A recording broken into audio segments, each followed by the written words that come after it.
Good morning, good afternoon, and a very happy Friday, everyone. Hope you're having a fantastic day. Hope you have had a wonderful week. I am joined by the MVP himself, MaxVonPriestley. Good afternoon, or good morning for you, rather. Yeah, good morning. Thank you so much for having me. As those of you may know, Vikings is one of my favorite shows, and so when Purple invited me to do Vikings Valhalla, I said, "Oh, absolutely!" And then she made me watch 8 hours of a show that resembled nothing. No, I'm kidding. It was I'm great. so, So I'm so sorry. I'm so sorry.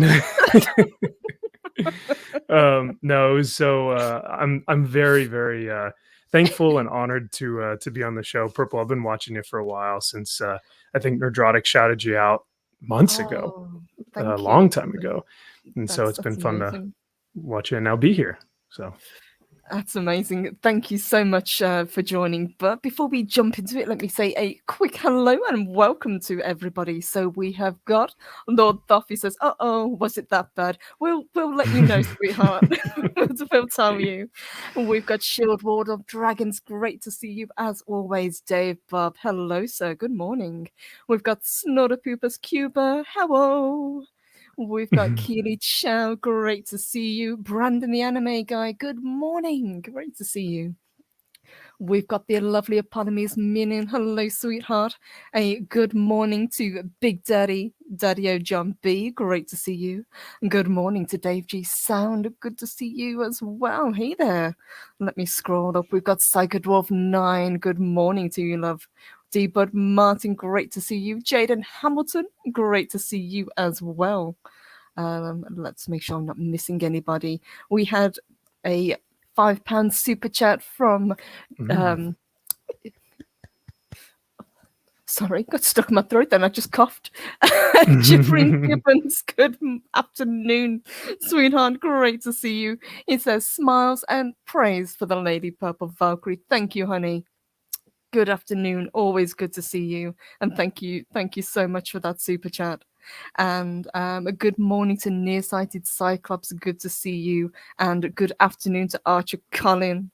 Great to see you. And Project Storytime. There you are. Good morning. Great to see you as well. So, as you say, we sat through 8 episodes. Trying to decide that if we that was did. a good thing or a bad thing. Now, we are both big fans, obviously, of the original series, which aired on History Channel and then went on to Amazon, which was Vikings.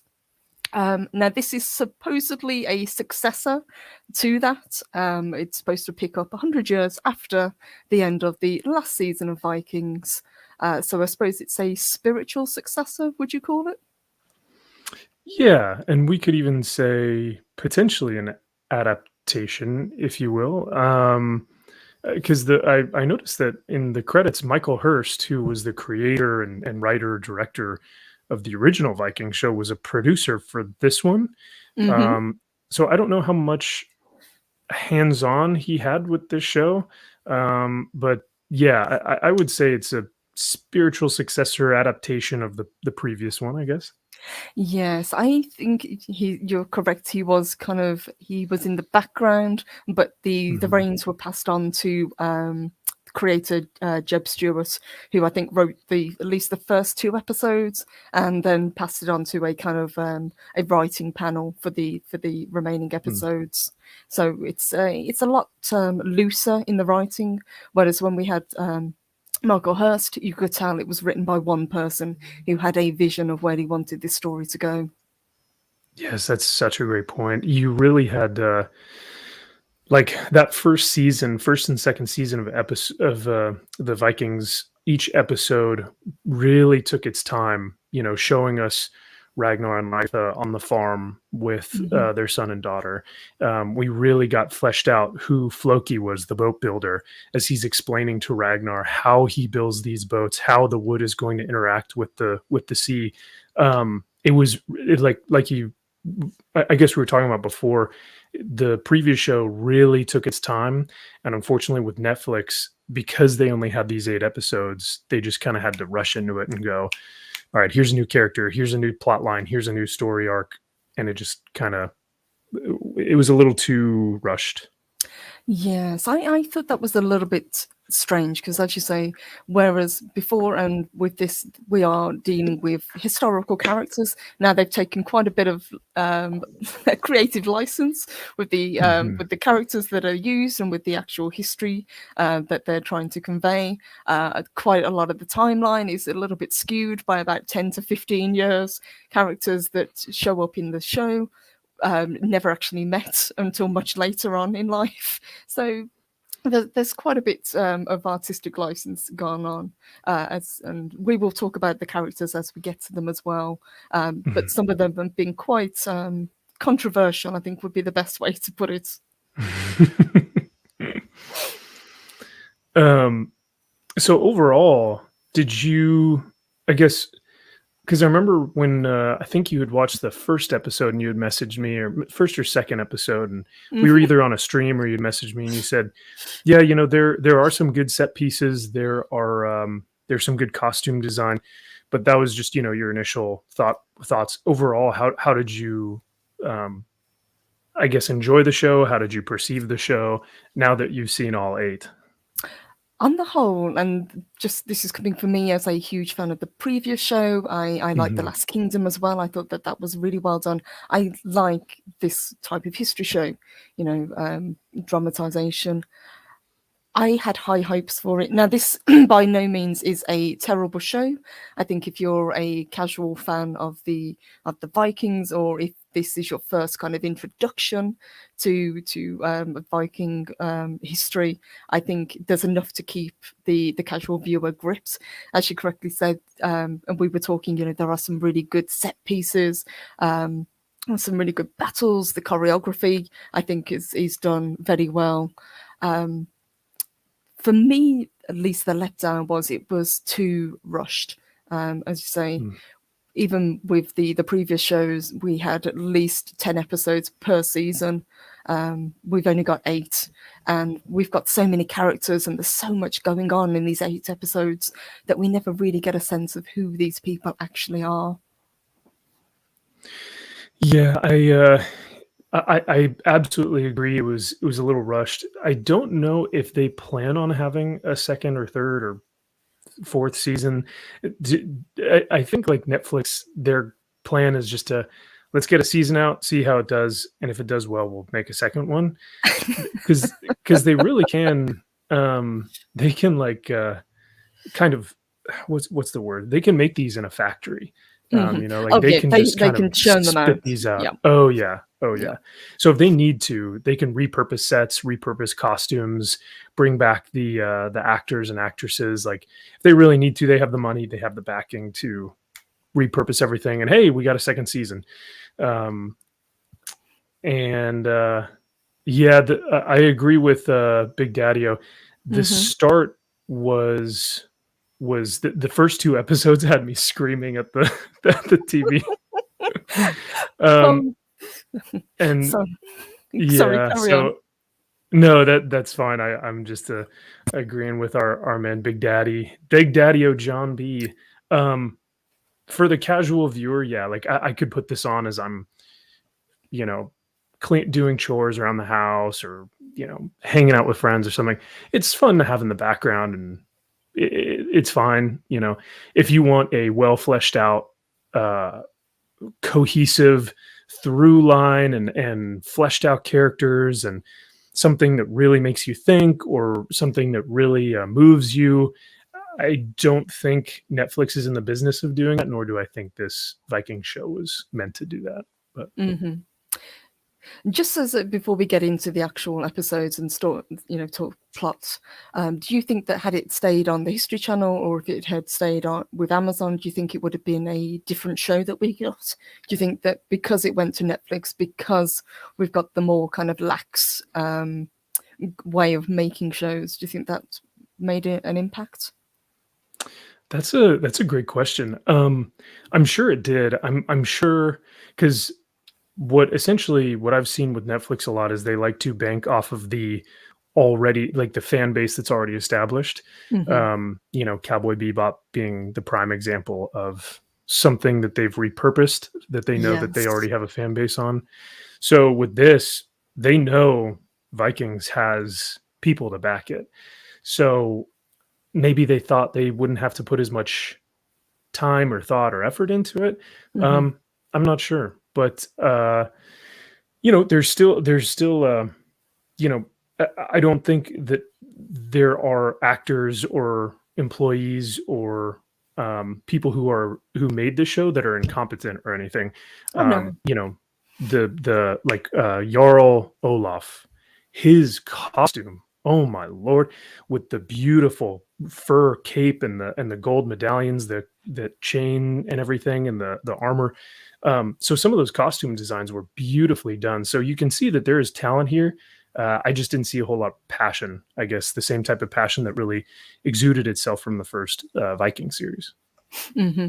I would absolutely agree with that. And let me just say quickly, a very good morning and welcome to Salty Texas Sea. Good to see you as always. It says, Coffee with Purple and Max dropping that Viking appreciation and reviews. Hail! Hail to you too. Thank you. And Hail. hope you're having a great morning so far. Thank you. So let's jump into the first episode, and Yeah. it really starts with a bang. So first episode is called The Greenlanders. So it introduces I would say probably our main three, characters that kind of push the plot forward.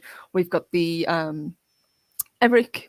Leif Erikson, who goes Mhm. on to be if anybody knows your history, he is a very, very famous um, character and historical character. He goes on to he's an explorer, and he's thought to be the first European to ever set foot on continental North America, about 500 years before Christopher Columbus. So this is a Mhm. very, very important character to keep an eye on. And I actually liked him. I thought that he was well acted. What did you think of Sam Corlett as Leif Erikson? This was one character that I wanted to see more of. Hmm. I loved just his humility. I loved his uh, kind of sternness. He's very confident in his talents, in his abilities as a traveler.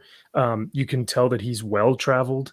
And it was interesting that the Greenlanders all kind of have that different fur costume design. You can tell the Greenlanders do not fit in, with the regular Northlanders. They kind of have a very different look. They've also got stronger accents, which is one of the things I just wanted to quickly touch upon, because the accents in this show have a tendency to, let's say, wander all over the Mhm. over Scandinavia. So, but at That's least they so were true. consistent to the most part. Right, right. And I'm not sure. Are most of these? I was watching the credits, and a lot of these actors had the little, umla over the letter, or Hmm. Skarlsson or Bjornsson or something like that. And some of the names. Do you think that a lot of these actors have some sort of tie to that, or do you think they're? Because I haven't seen any of them speak in interviews or anything. As far as I'm aware, yes, similar to the Vikings, they went out of their way to cast as many you know appropriate, I suppose you would say, actors to play these roles. So people Mm. that would, fit as well as possible into them. So I thought Sam Collett was great. I thought Frida Gustafsson, who plays Freydis, I thought she was really good as well. We'll get a little bit more into her character as we kind of progress. But initial, how we first come across her. I liked her. She's comes across as very capable, and I think one of the things that you mentioned in the green room is with the ladies in this show, whereas in say Vikings, they're very rough and ready. They look more like warriors in Valhalla than they did in Vikings. Mhm.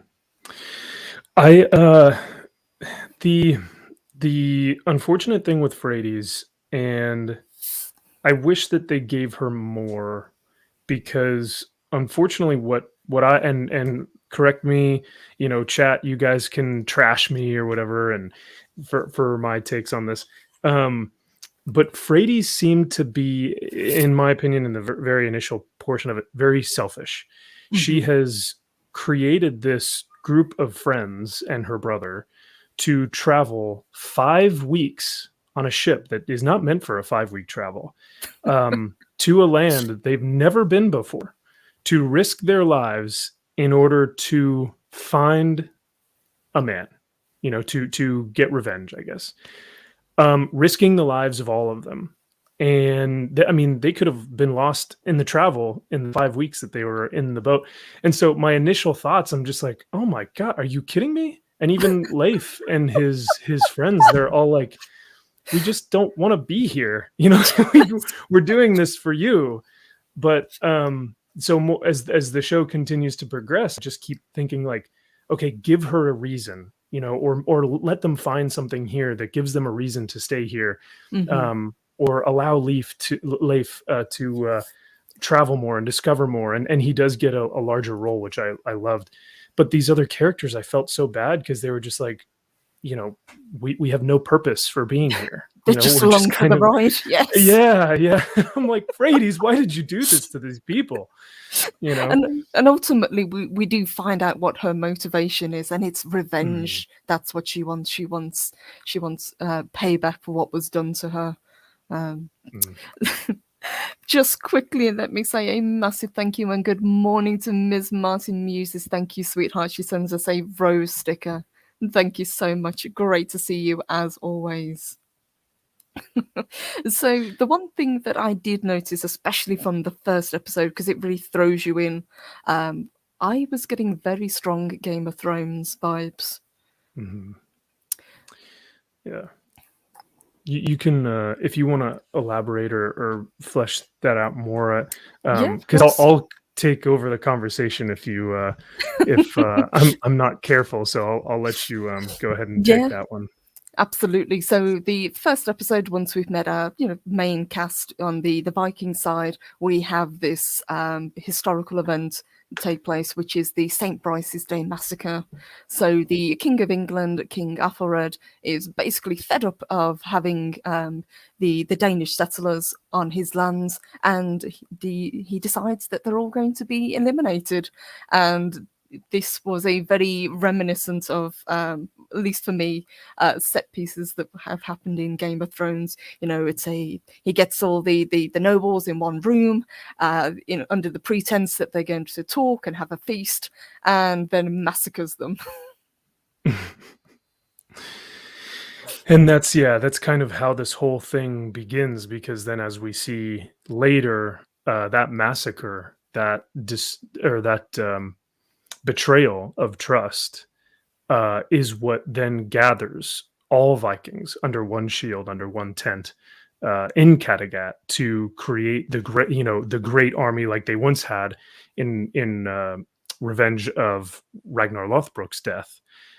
We see the great army kind of come back together again to go raid England, but this time under the banner, yes, of Viking, but now that Christendom has come to the Northland, we have this divide, this kind of civil war between the pagans and the Christians. And as you and I were kind of saying earlier in the green room, the Christian hatred, the bashing of Christian ideology and religion, was very heavy. It was very heavy-handed, in my opinion.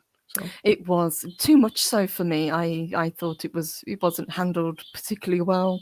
It was very very contentious, and I thought it was a little bit kind of too on the nose for for what they were doing.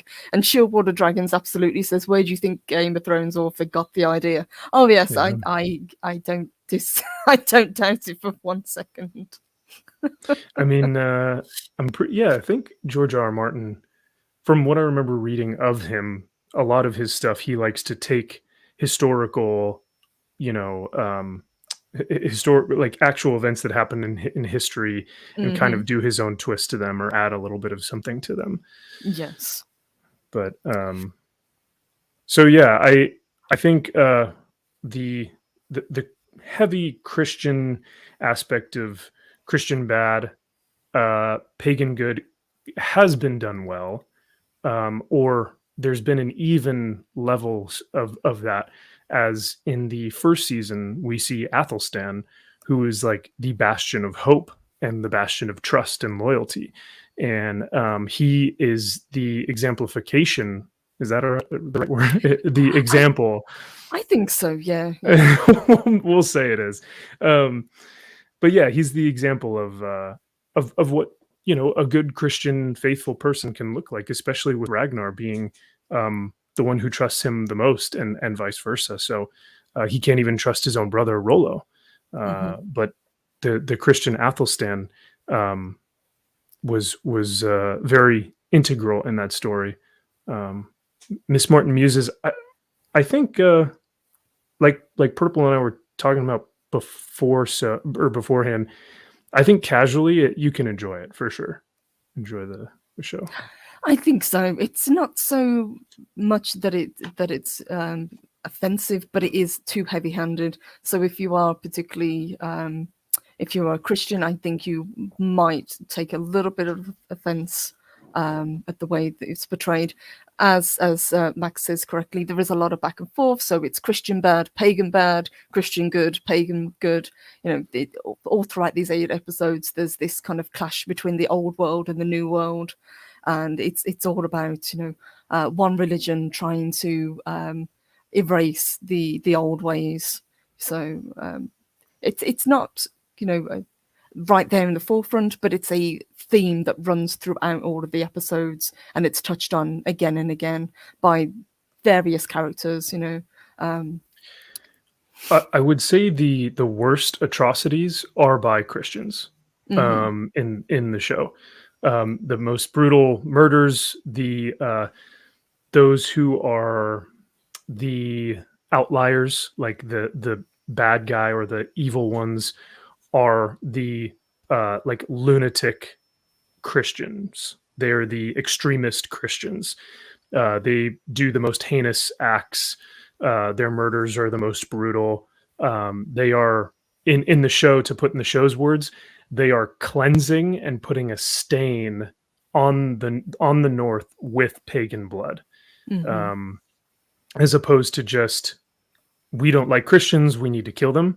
It is, we need to wipe them clean from this earth, or we don't like pagans, like we are going to wipe them clean of this earth and do like a cleansing. And that is the Christian message in the show, which is like Purple and I were saying, very heavy handed. So if you're looking for a good portrayal of a Christian character, I don't think there is one. Maybe Jarl Sigurd Mhm. Sigurdsson. Sigurdsson, yeah. He is a Christian, and for most of the show, I would say is a protagonist. Yes, I think so. And on the other flip side, we also have Jarl Harkon rather, who Mm, was played. mhm. Although historically this was a man, this character is played by Caroline Henderson. Um, and the flip side to that is that she believes in the old ways, but is very welcoming to the new ideas of Christianity. Now, as a character, I thought she was going to be the most controversial. I actually found her to be one of the least controversial. I liked her portrayal, but I thought it was ridiculous that she was named after a historically very important male character. She could have been called anything, and the character wouldn't have made any difference to the actual show. Mhm. Her her existence is essentially uh, King Håkon. I don't know, because I think it's spelled Hacken Hmm. or Hackinson or something, but Håkon is how they pronounce it in the show. Um, just like in real life, most of the leaders use Christianity as a tool for power. Interesting, Shield Wall of Dragons. I um I don't know. How do you feel about that, Purple? I didn't necessarily, there wasn't one character for me at least that stood out that I was like, oh, this is a Christian protagonist. Like this man or woman exemplifies grace and compassion and attributes of Christ, they all just seem to kind of want to utilize Christianity as a means for power or cleansing or eradicating or something like that. Yeah, I think the worst example that we could give for that one would be technically the bad guy of the season, which was Jarl Kar, who was very much a person who had been raised in the old ways, but was now a Christian, and he was incredibly single-minded in what he wanted to do.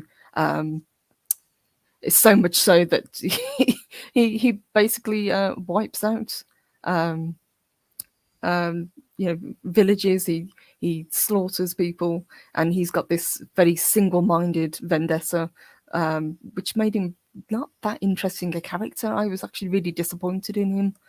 I thought he could have been so much more. How about you? Yeah, as an actor, I think he did a very good job because you like learn to really not like this guy. You know what I mean? Like I think any actor who portrays a villain and can make you very like distrusting and hateful towards them and be like, oh man, I do not like this guy. He's weird or he's off-putting.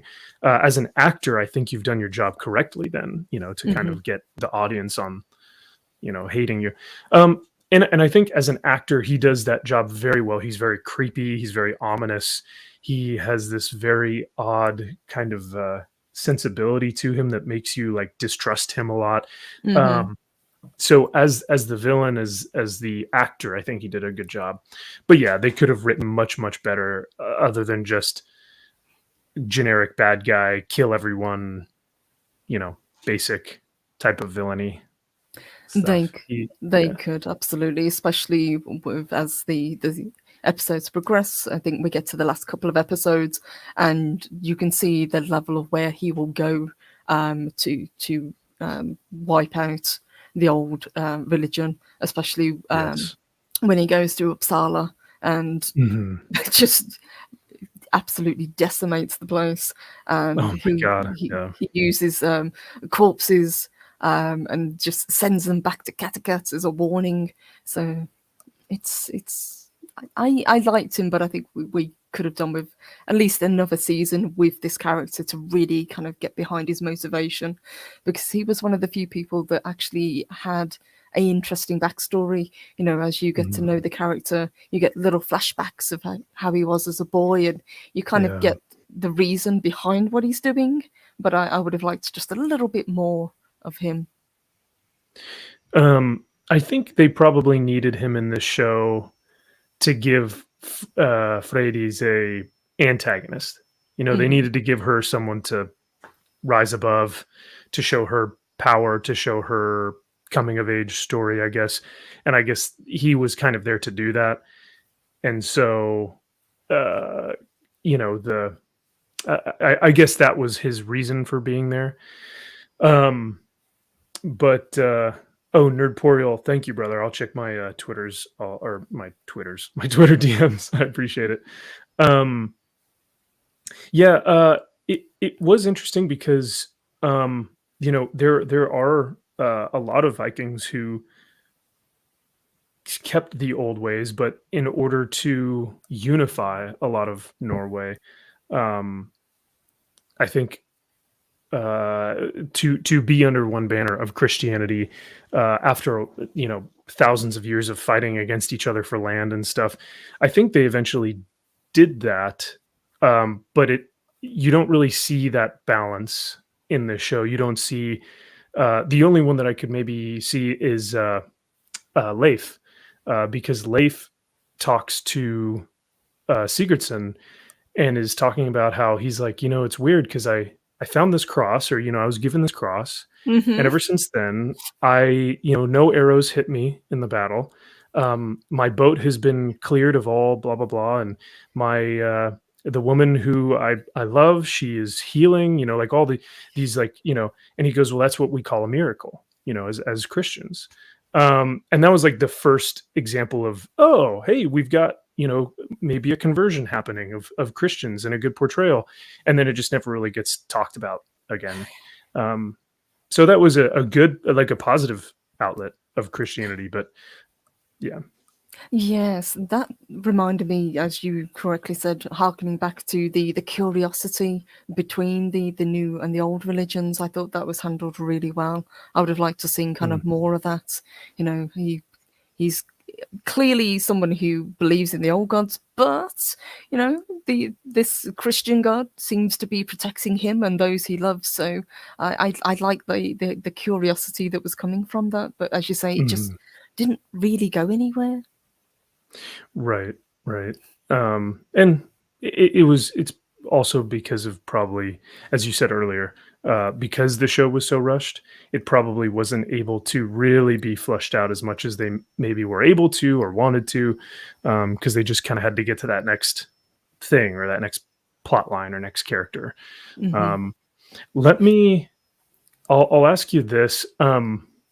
Did you see, was there one person, one character that stuck out to you as a protagonist that was like, I can get behind this person? Like, because in the initial show, for me, I was always behind Ragnar Hmm. before he did Lagertha dirty, and he was an idiot for doing so. And I was like, bro, how can you give up? You know, I was, because in the second season we see, Lagertha leave Ragnar because of his actions, rightfully so, and she Yes. takes Bjorn with her, and I was weeping. I was just so invested in their relationship. But Ragnar still had a likable, definable quality to him as a leader. And so I loved his character. I loved Lagertha. I was really behind Athelstan. Hmm. Um, I don't know. Was there any character in this show that you were like, I really love the chemistry, or man, they have a lot of, they exude like a lot of on-screen performance. They exude the screen. There were a couple that I actually really liked. I thought Bradley Freegard as King Canute was really good. Mm, I'm really looking forward to seeing more of him. I thought he was very charismatic. I thought he was very reminiscent of a lot of the heroes that we've had in the previous show. He was mhm, very savvy, I think would be the best way, especially when in battle. You know, this is a guy that clearly knows how to manipulate his enemies, how to get what he wants. I thought he was really well played. So he's somebody I'm going to be looking forward to seeing more of. And I actually really liked the lady who played Queen Emma of Normandy. mm, I thought mhm, she was a very competently played, very shrewd character in a time that where we didn't perhaps have as many very clever female characters. This one is a lady who knows exactly how to position herself to get what she wants and to get what she needs, and how to also manipulate, but not in a masculine way. She used mhm. her femininity to do that. So I thought that she was a very interesting character as well. Initially, I was kind of on the on the fence about Queen Emma, and then as we learn more about her, that she is a descendant of Rollo, that she is a Norman, that she wants what's best for her country, that England is her home now. Hmm. She really gets. I enjoyed it much more, or her much more than Frades, like worlds beyond. And I know that they were trying to make Frades the next Lagertha, um, but I appreciated Emma's strength more so than Frady's strength. Um, so yeah. I did as well. I found her more believable. Now I liked Mhm. initially Freydis, but as the episodes go on, she becomes less and less believable because again we've had this whole idea, and when she gets to Uppsala, especially, it's kind of cemented that she is this incredibly important person, not just to her friends and to her family, but to Vikings in general. You know, she is the last. Um, so I thought that was a little bit heavy-handed. I don't think she's really that an important character. You know, she really by the end of the this season gets what she really came for. She wanted revenge on the person who attacked and assaulted her, and that was her primary motivation, and she gets that. And for her to go on this other journey now where she's supposedly so incredibly important, I think it's not as believable now. I I have such strong feelings about Freddy's story arc. So I'm so sorry if this seems like a tangent. But I guess I'll get into it because we've been kind of bouncing around Freddy's. Yeah, But yeah, like I said, initially I was just kind of like, okay, I understand maybe, Vikings are built for revenge. They are built for, vengeance and taking what's theirs. And so I was like, okay, maybe Eric the Red did command them to take this ship, take revenge, and then go back home. But then we see that, so she, spoilers for those who do not want to see the show. Frades ends up killing her abuser within, I think, like the second episode. Yes. Yeah, I think that's how the first episode ends, actually. Yes. Yeah. So they take care of business the first episode, first or second episode. So then now they're dealt with this dilemma of, do we kill Frades? Do we enslave Frades? Do we tell them, because the Greenlanders are banished from the Northland because of Eric the Red's betrayal, and so they're like, just send him back home. But others are saying, no, let's kill Frades. And her penance is essentially for her brother Eric to go to be in this army and be sent out to England on their glorious pursuit, and he will lead one of the ships in her stead. So she goes scot-free after she kills a man in the Great Hall of Kattegat. No one says a word, and then everyone's like, all right, cool. Yeah, she's trustworthy. Like, yeah, all right. So we'll go along with it. As long as Eric's cool, like, she's cool, we're cool. Let's, So no one cares that she has just killed a man. Not only that, she's now raised to a level of, there's something special about you. There's something about you that is very special. I'm glad to hear that you love the show, Olds Gamer. So what's her name? The Earl of Kattegat, Håkon. Yeah. She starts saying, like, there's something special about you. I'm going to send you to Uppsala to find your destiny. And still, Frades has done nothing to this point yet. She has killed a man, and that's it. Like, she's sailed 5 weeks to kill a man, and is now like on this great quest to find her destiny. And then in Uppsala, the seer at Uppsala says, you are the last. You will be the one to save the North. You are the last daughter of Uppsala. And I'm still going, what has she done yet? She hasn't done anything. Like, flesh out her character more. Give her something to do. Give her something to overcome. But she's just told time and time again by every character, you are great. You are the last. You are the chosen. And then she trains with all the other Valkyries or the other shield maidens. And she's like the best one out of all of them. She even defeats the general of the armies. Yeah, she kicks all of their asses. Yeah, she kicks all their asses, and I'm like, oh my gosh. So Frades was very upsetting to me because Lagertha was able to use both her cunning wit, her beauty, and her strength in order to become Lagertha of all the shield maidens. All look up to Lagertha because she was able to use all of these things, her, like I said, her cunning, her beauty, and her strength, physical strength. And we just don't see that in Frades. And I know that they were really trying hard to do that, but so that, I'm so sorry. I had to save my tangent, though. I feel so bad. I absolutely agree. And I think Frida, the actress, she did the best with what she was given. Absolutely. The choreography, I think, was actually pretty good, especially a lot of the fight scenes. These actors and actresses, they come across as being very capable, but the character herself, because she is sent by other people each step along the way to her destiny. She never really seeks it out for herself. She's just told, okay, this is where you need to go next. Go here. Mhm. Then she goes there, and then she's told by somebody else, okay, now this is what you need to do. Go this Yep. way. It's not a particularly believable path that she's on, and especially once we get to the very last episode, she comes face to face with our big bad of the Mhm. the season. So it's a culmination, and she defeats him pretty much effortlessly. The other thing that she defeats him with is the Ufbert sword. Hmm. I believe I'm cannot pronouncing that correctly.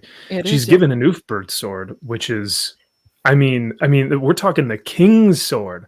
That sword is known in history and legends of how notorious the Ufbert was. And they just give it to her. Just Did, like, oh just no. passed on to her by the Yeah. high priest of Uppsala. It's like, here, you're going back to Karakat, but take this with you, as a parting Yeah. gift. Yeah. Oh, so that really got me because I was just like, oh, I started laughing once they gave that to her because I was like, we're on this journey, we might as well see it through. She's gonna kill the guy with her Ufbert sword. Like, this is just, there's no deviating from the story at this point. Like, we know kind of what's going on. The But best part of that is she doesn't even start the fight with it. She's got this tiny little knife that she defaults back to every time when yeah, she's that's fighting true. That's somebody. true. It's only at the end of the battle when she's got him on his knees that she finally pulls Mhm. this bloody great sword out.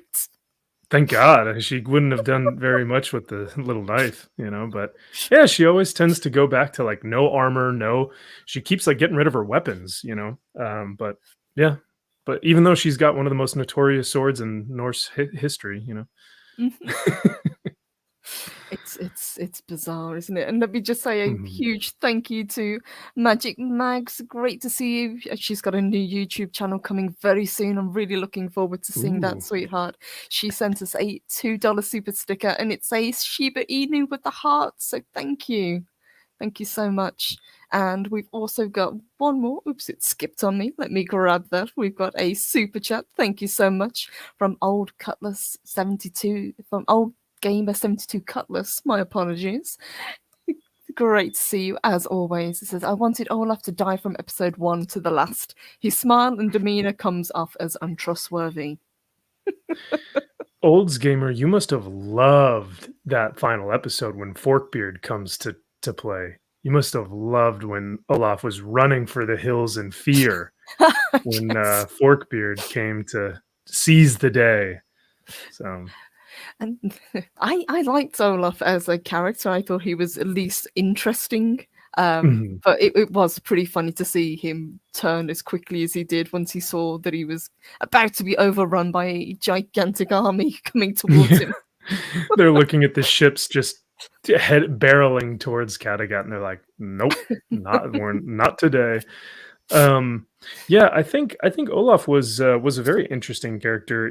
Being from England and being one of the mercenaries and guards for the king, knowing all the different battlements, knowing all the different access points of England, knowing the tactician, like as a strategist and as a tactician, I think he was Mhm. very intelligent.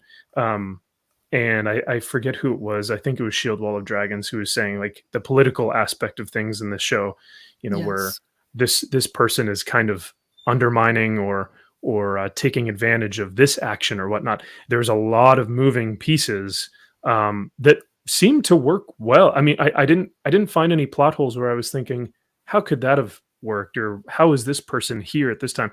For the most part, I was understanding the story and following and going, oh, that's interesting that this person would take advantage of this, or like when Forkbeard is looking for the ships from Canute's wife, and they send her out on like a little mission to distract her while Forkbeard is actually finding the ships, Hmm. and then commanding the armies. So things like that, where I was like, oh, that really is very interesting.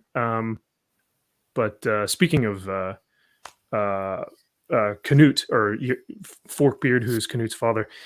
I agree with your previous statement about Canute. Talk about a man who commands presence as a leader, as a hero, he really stole the show, in my opinion. I would love a show, like if there was just a show called King Canute, I would religiously watch that show. Very, very good. He really did. And I think one of the best set pieces that we get is in episode 4 when they are attacking London, and the battle on London Bridge. I thought that was probably the best episode for me, the way it all comes together. What did you think of that? Because it's one of the scenes that got shown, if I believe, in the trailer as well. So we knew it was coming. I don't know if I watched the trailer fully before the show came out. I kind of wanted to go in blindly. So as I was watching, it really held my interest, which I think was really good. And, obviously the first 2 episodes for me were rough, and I was just kind of like, still trying to get over the fact of like a lot of, classic tropes that I was just, okay, we're in for a ride now. It's the same old Netflix stuff, doing Netflix things with their with how they're going to portray the show. But yeah, by episode 4, once they're in that battle, really enjoyed it. It kept my attention. It kept me on the edge of my seat, and I didn't know what was going to happen next. I thought that Olaf's ships were going to go through London Bridge, and instead they go against the current to pull London Bridge, and trap King, what's his name, who is such a little punk. Edmund, yes. Yes, I loved his casting because he's such a little dweeb, and it's just so perfect. And he was really well cast. Yes, absolutely. I got Joffrey vibes from him. Yes, I did as well. And somebody, I think it's Shieldwater Dragons, mentions as well. It says Godwin was kind of a weasel. Yeah, I definitely got that as well. Since we were talking kind of Game of Thrones, we definitely got that kind of Littlefinger character as well. But I liked him. I thought he was a very competent character. I like the actor who played him. I thought he was, believable. Absolutely. That's a great point. Godwin's character was well done, and the actor really played him well, because you really didn't know whose side he was on. So he is a survivor, that's for sure. He really is. He knows what to say, how to say it, when to say it. He's very, very intelligent, and apparently just like his father. So yeah, I really the battle on the bridge with King Canute calling Edmund a coward, and he's sitting up there like furiously shaking, and Emma is like, calm down, like Emma's like, if you lose your head, you will like physically lose your head. And to his detriment, ends up losing England because of his temper, because of his immaturity. And Canute is just laughing and calling him a coward and saying, come down here, king to king, meet me like a man. So yeah, the whole fight was a lot of fun and really kept me engaged, especially when they start tearing down that bridge and they're like cutting at it, and you're wondering like, what are they trying to do? And then you find out once those ships starts moving, you're like, okay, now we're in for a ride. So absolutely. And this is the part of the show that really kind of cements the Greenlanders as they're known as the heroes. Unfortunately, we lose most of them, the kind of the backing characters, but yeah, our main cast survive. But this is where they really kind of become heroes in their own rights. Yeah, they really solidified their place in Valhalla and in the show. It is sad though, because because my whole thing that I kept thinking was because one of the scenes that had a lot of impact on me was when they believe that Leif has died, and that he hasn't come back to the settlement. And they're left, I think it's just the 3 of them that are left, 3 or 4 of them. And Sigurdsson comes back and he says, I don't believe that Leif is coming back. and they all kind of look at each other, and then they go, well, we have no purpose here. We don't want to fight in your war. We just want to go back to Greenland. So for them to die for this cause was very noble. They earned their glory. They earned their seat at the table with Odin. And I felt bad that they had to die in that way, but they died as warriors. So They did, absolutely, yeah. And Shieldboard of Dragon said in Edwin's defense, at least he rode out and didn't hide. I do think Canute did respect him for that on some level. I think so, because he called his bluff.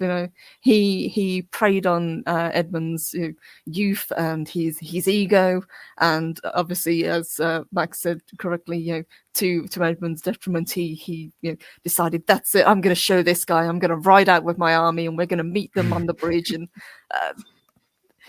obviously they had other plans. It was all just to bait him out and get him out of the city. He really he played also on his insecurity, on his insecurities of, am I good enough? Will I be a good enough king? If I, will people respect me if I don't ride out and meet him? However, I think Canute, that was Canute's plan all along. So I don't know if Canute respected him for coming out. I think Canute was knew that if he did that, it would be part of his plan to draw him out. And so then, because I don't think Canute ever thought that King Edmund would actually fight him. They just needed him out of the castle, Yes, yeah. So if Edmund came down, no horse, no army, and said, you and me are going to fight, then I think Canute would have been like, I did not expect this, then I think he would have had more respect. But because he obviously had the backing of his army and his horse and his, ego, Canute, he just played right into Canute's plan. Yes. Do you think that, since we're talking about it, do you think that the pacing of this show was too quick? We've jumped from the St. Bryce's Day massacre. We've had the invasion. We've had the bringing down of London Bridge. We've had the sacking of Connecticut. All of this has happened within the space of 8 episodes. Now, it's been said that they have a specific date in mind where they want to end this show. So it began in 1002, and it's supposedly going to end in 1066. Oh, wow. With William the Conqueror. So we're talking a span of 160 years or so. Not even that. Just about 65 years. Oh, it started in 1002. Yeah. And they're saying 11. 1002. Oh, 10s. Oh, okay, sorry. Yeah, I thought sorry. you said 1165. No. Okay, so about 60 something years. That's not, I mean, gosh, the original Vikings show spanned, the sacking of Normandy, the sacking of Mercier, like so many great battles that spanned probably 100 years or so, maybe more. Yeah, I'm not sure where they kind of go from here, because because it was rushed, it felt kind of like a one-off. It felt like, hey, we just want to really tell the story, and we don't really know where it's going to go, but at least we can tell this one.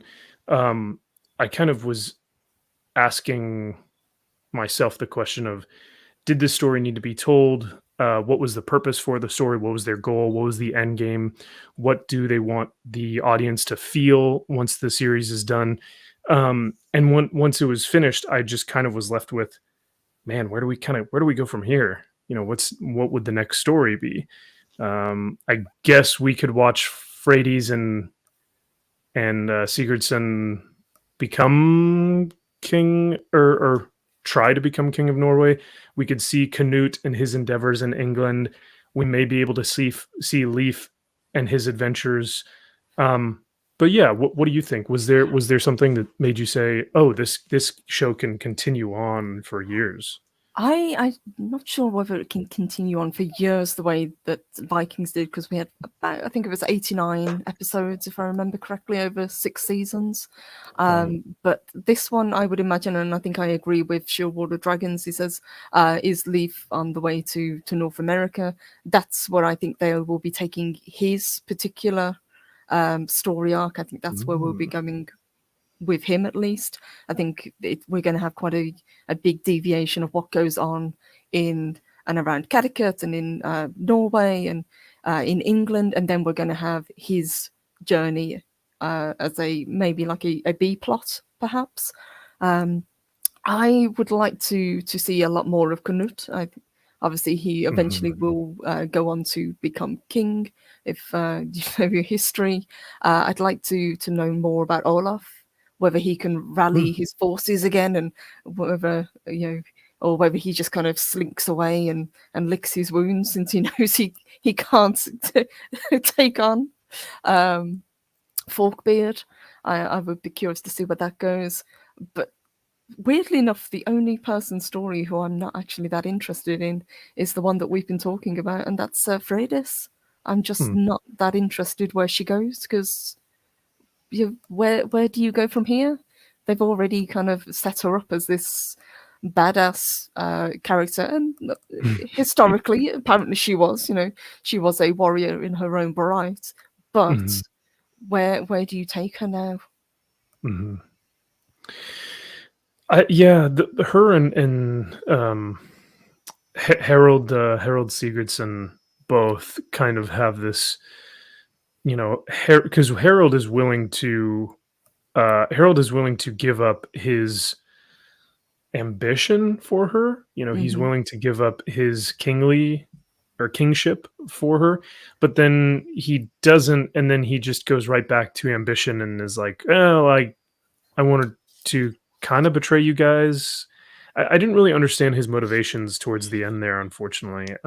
Yes, he So was flip-flopping back and forth quite a bit, and especially when he was right. talking to her and she was saying, I for somebody I would love, I would give pretty much everything, Mhm. my religion, my background, my family.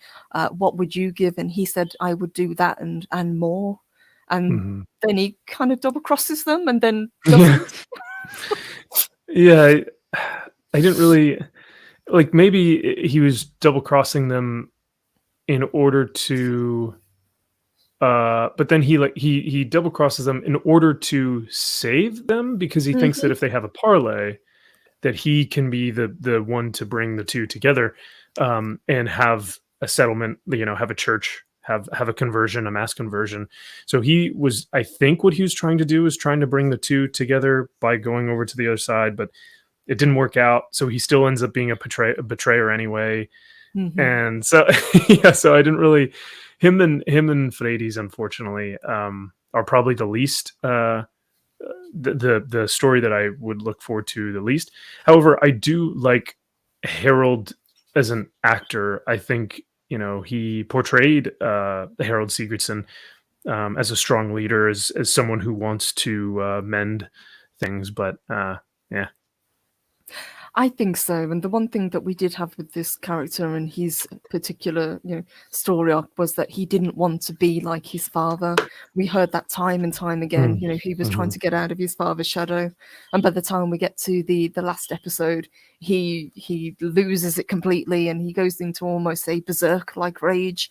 So mhm. he all this hard work that he put in not to be like this man that he didn't want to emulate, he kind of does in the end, which I thought was interesting. That is a good point. There were no good fathers in this show. Forkbeard is a ruler with an iron fist who's very ill mannered and ill tempered. Um, Leif's father, Eric the Red, has been banished. Um, who was it? Was it Harold Sigurdsson's father that you were saying, or Hmm. someone else's father that was that people were constantly trying to get out of the shadow of their father. Um, and so yeah, I didn't really see any good portrayals of a good father figure, which I mean, there's so many different lineages of different fathers sleeping with different women in Norway. There probably weren't any good fathers. Who knows? But yeah. I would tend to agree with that. And just Yeah. quickly, we've got a super chat and a question from Old Gamer 72 Cutlers. Thank you, honey. It said, how did Leaf's love interest in the last episode hit you guys? Um, I wanted to feel something for her death.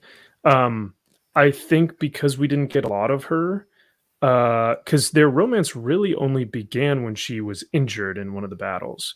Mhm. We, I think, saw them kiss for the first time in maybe like the 6th or 7th episode. So by that time, I was like, oh, okay, so they're a love interest. And then she dies, and so they really didn't have time to really allow them to have moments together of, passion, or moments together of intimacy. So unfortunately, it just felt like he was just losing another friend. Yes, I would agree with that, and it's something that you see with a lot of the characters in this, because it is so fast paced, because there are so many story plots and story arcs that they're trying to hit, and trying to give screen time to all these characters. They don't really take enough time to develop them, so you don't really think of them as people, especially with when it comes to relationships. So although I really liked Liv, I thought she was an interesting character. I would have liked Hmm. to have seen more of her. Um, as you say, she goes on the raid with him. She's part of the team that attacks the bridge, and that's where she gets injured and nearly dies. And then you don't see that much of her up until the last episode again, Hmm. which was a Yeah, shame. I did like her as well. I thought she had like a sweet compassion to her. Like she was always looking out for her friends. She was always looking out for Leif.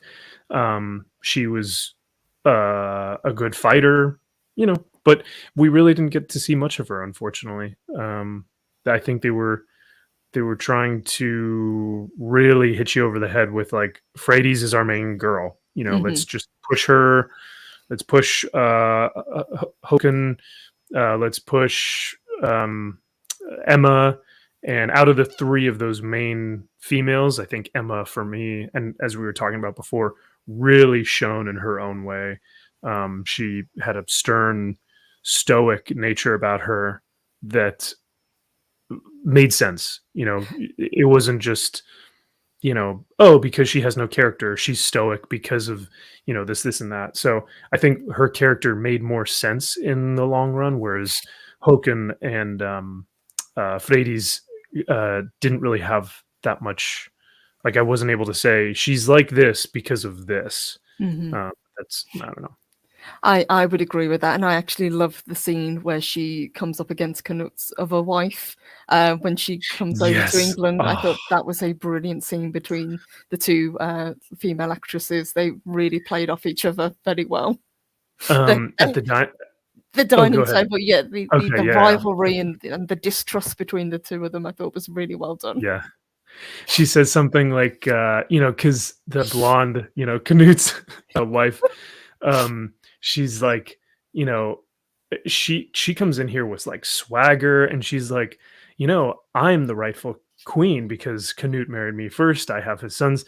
And Emma says something so nasty. She goes, "You forget where you are. Like this is Mhm. my home. This is my land." And so I was just like, "Yes, get her." And then later, I think in maybe the 8th episode, Emma is back on the throne, and I'm like, yes, that's right. And she comes back from her um, uh, uh, travel to Mercier.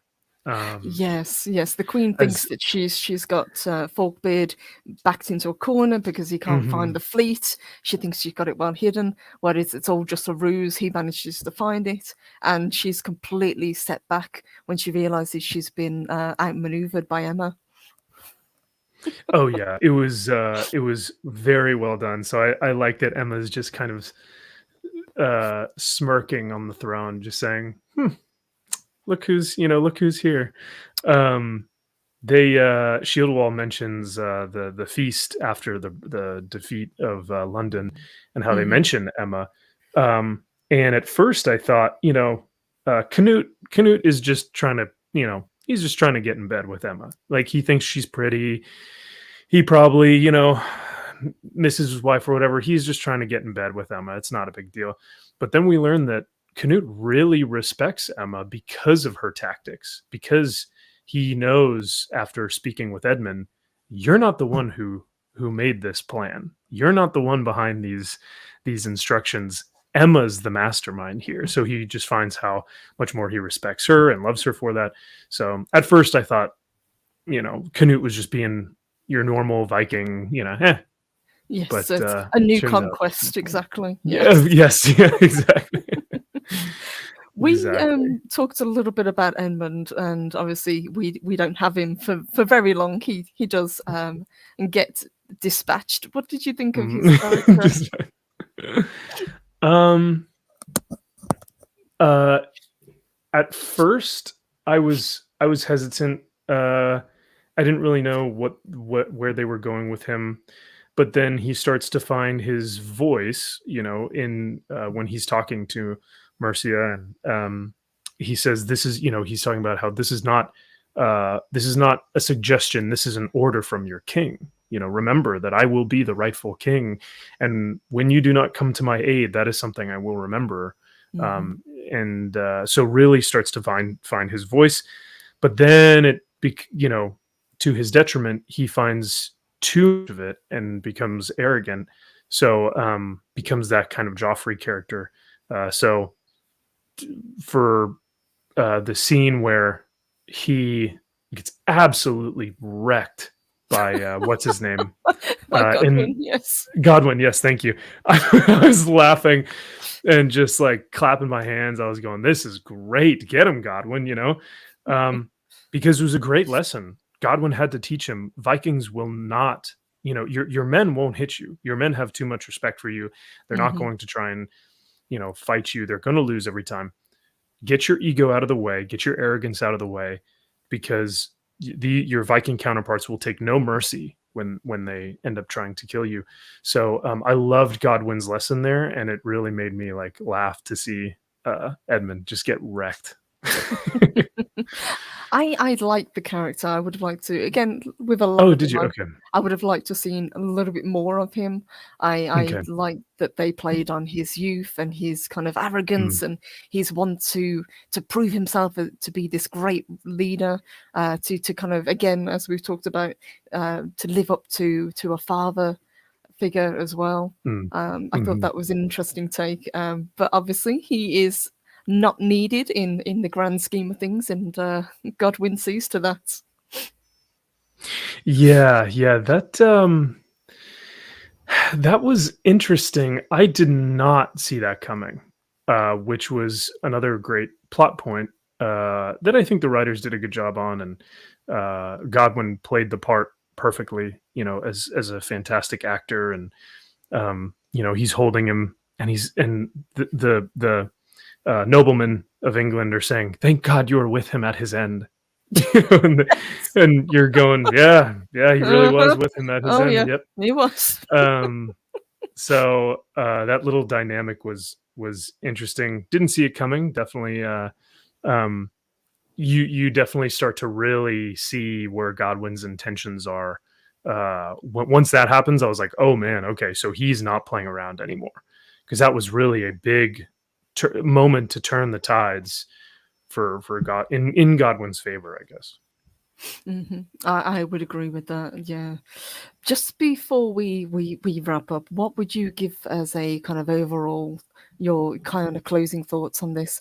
Was it something that you enjoyed? Was it something that you would recommend? Do you think it's a worthy successor to the Vikings that we've had, or do you think it was a little bit not needed? Oof. Worthy successor. Those are strong words. I definitely don't. Wouldn't call it a worthy successor. I think for what it is, I think it's fine. Hmm. Um, there are parts where I was outwardly very Frustrated with the show, whether it was, because I do practice Christianity, and so there were parts where I was like, man, that is not a good portrayal of this, and I was just kind of sick of it. A lot of other portrayals of, um, you know, hashtag, believe all women type of thing, where I think it was in the second episode where, what's his name? Harold Sigurdsson actually gets up on stage and he goes, "I believe her," and Yes. Hawkins like, "I believe her as well. We shall do this in the morning," or something. And I'm going, wow, they really had to put in the words like, "I believe her." Like, it's very kind of over the head. So if you took some of that away, I would say I would really, I enjoyed the show for what it is, which is just kind of a dollar store brand of what Vikings was, which was a passion project. Hmm. Um, if you're looking something to keep you engaged, if you're looking for a fun story, and kind of just turn your brain off, enjoy the set pieces and the costume design and the acting, I think you're really going to like it, especially with some of these new characters that you're introduced to. But it is nowhere near what I would consider as a direct correlation between the Viking show that we know from, Ragnar Lagertha to this one. So that's just my opinion, or my take. How did you feel on the whole overall? What was your take? I think if you come at it and you've never seen the other show, I think it's going to be entertaining enough for an audience. I think it's fast paced enough to keep people's attention. I think because there's only 8 episodes, they're a pretty easy watch. I mean, I watched them over 2 days. Now the episodes they vary in length. I think between 45 and an hour, which I hate. If you're going to have a set length, try to keep all the episodes the same if you can. I always thought Yeah. that was kind of weird when shows do that, but that's just a nitpick for me. Um, I thought, on the whole, the choreography was very good. The one thing that let it down for me was there was a lot of use of green screen, especially Mm. with the whenever they were out on the open ocean, you could see, whereas with Vikings, it was a lot more, lot less obvious that they were out. Um, with this, especially, it just looked kind of cheap, and it kind of took you out of the whole experience. Um, and I thought Connecticut, once they made it into this huge sprawling metropolis, and this is a place that doesn't and never has actually existed.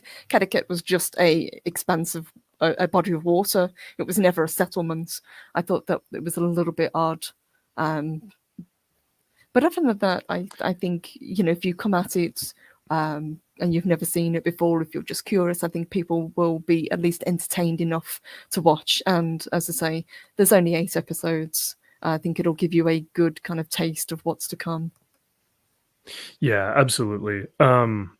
The when you were speaking of Kattegat, were you kind of talking about it as a settlement being kind of a port, a transfer of like goods and Hmm. trading, and like a big Yes, market of like exactly. all Yeah. different types of, yeah, okay. Yeah, because they'd made it and expanded it so much, whereas in Vikings Mm, it was a very small settlement. I thought it looks a little bit ridiculous now because it was just this vast, sprawling metropolis, and obviously it's 100 years later than the show that we had before. But I don't know whether Connecticut as a hub would have grown quite as much as they portrayed it to. oh yeah, because they were like, that was a very odd choice too, to have in like literally two separate scenes. You had slaves of different, descent Hmm. of, Asian or African or Middle Eastern descent. You had people that were enslaved, but then you had people who were Asian, African, and Middle Eastern in the trading market as well, that Yes, were just correlating with the other Vikings. And I'm thinking, well, they were wait, who's so? merchants. Yeah. Yeah, they were other merchants, and they were, other selling goods and services, and I'm like, how does that work? Like, so it was very odd. And like you said, it to grow that much, to expand to that many different because Vikings were only able to raid a few times, if that, in a year because their winters lasted so long. So we're talking a span of like you said, a couple of years to have this huge booming market, this huge metropolis from all types of different lands. It seemed a little far fetched.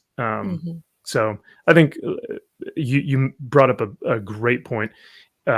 As far as like if you didn't see the first series, this is just a fun, for me, I was able to just kind of turn my brain off and go, whatever, it doesn't matter, and watch it. But yeah, I will say the last thing I will kind of drive home is if you do want to see a fantastic, I want to see this guy in more stuff.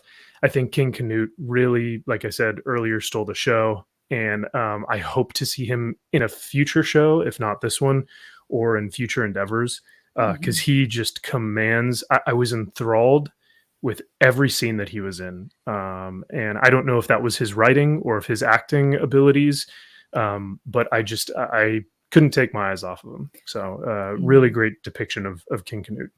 I'd agree with that. Yeah, I would say Bradley Freegard was probably the standout actor in this. I really, really enjoyed his portrayal. Yeah, absolutely. And good to see you, Asdaja. He says, I'd never seen Vikings, but I've heard people meme on the costumes.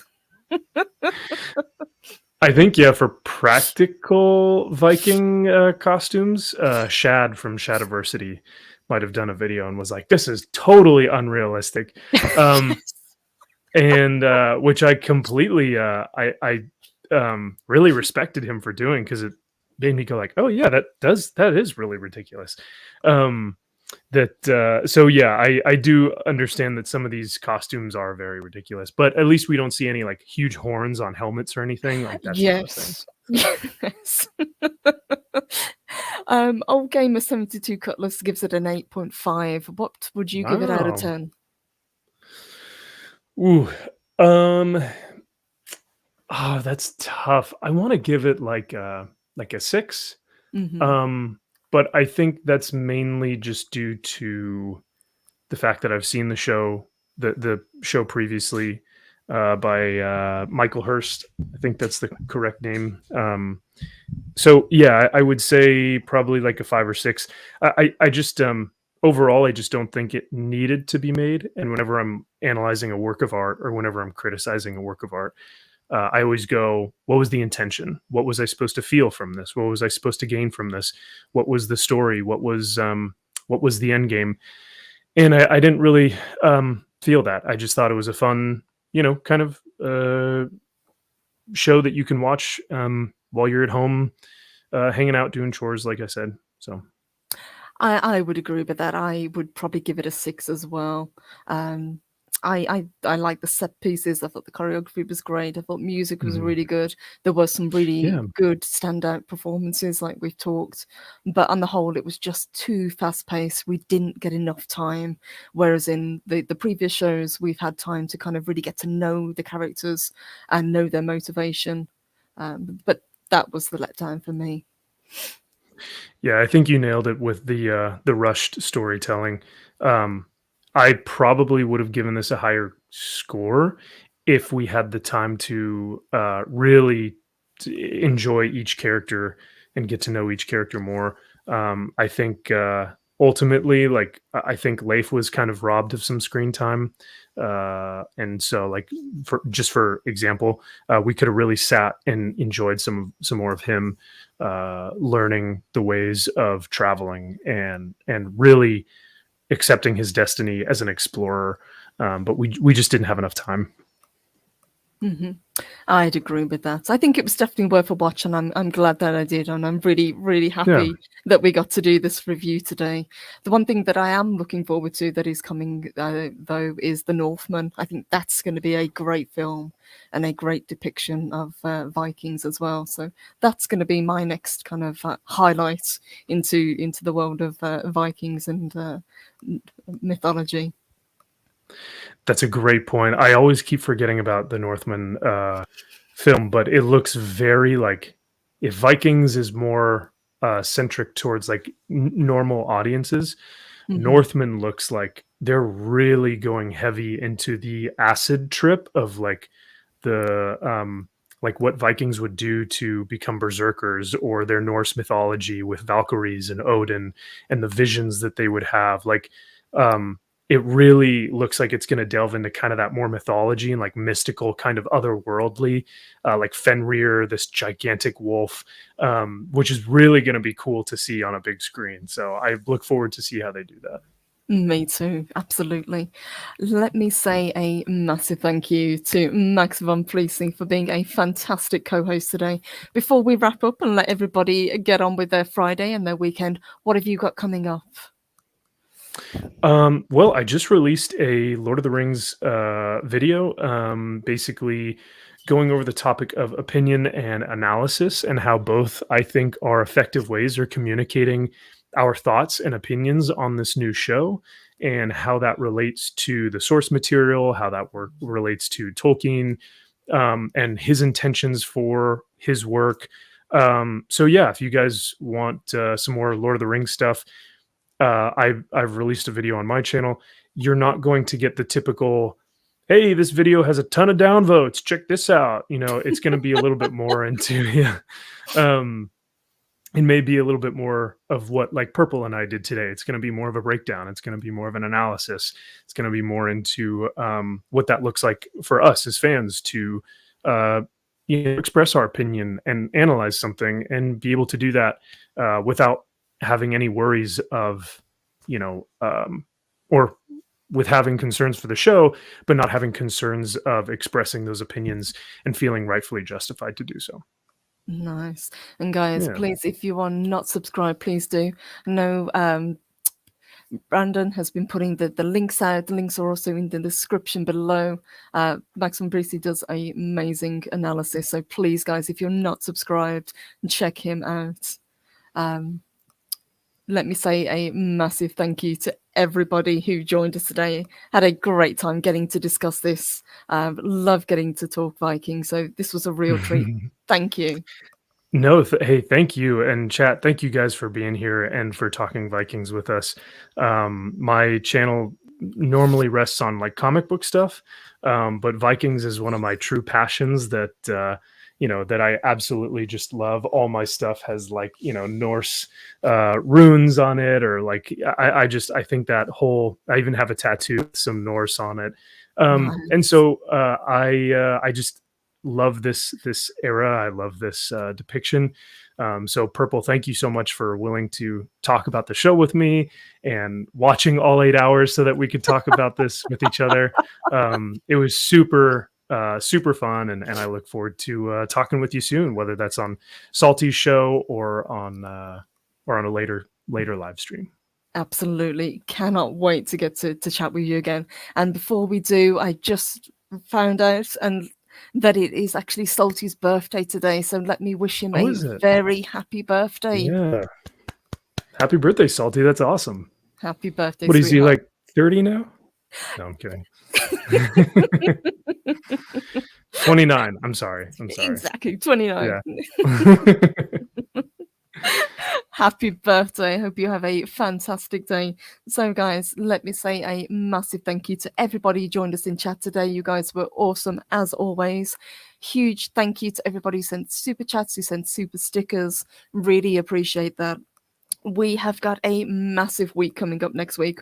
We've got not only the usual shows that we do, but we've got a new show starting on Wednesday. I've got some guest appearances that I'm incredibly excited to do. So, guys, I'm going to put all of the information both on Twitter and in the community page. We're going to have a fantastic next week. Really, really looking forward to that. So, guys, have a wonderful rest of your Friday. Have a fantastic weekend.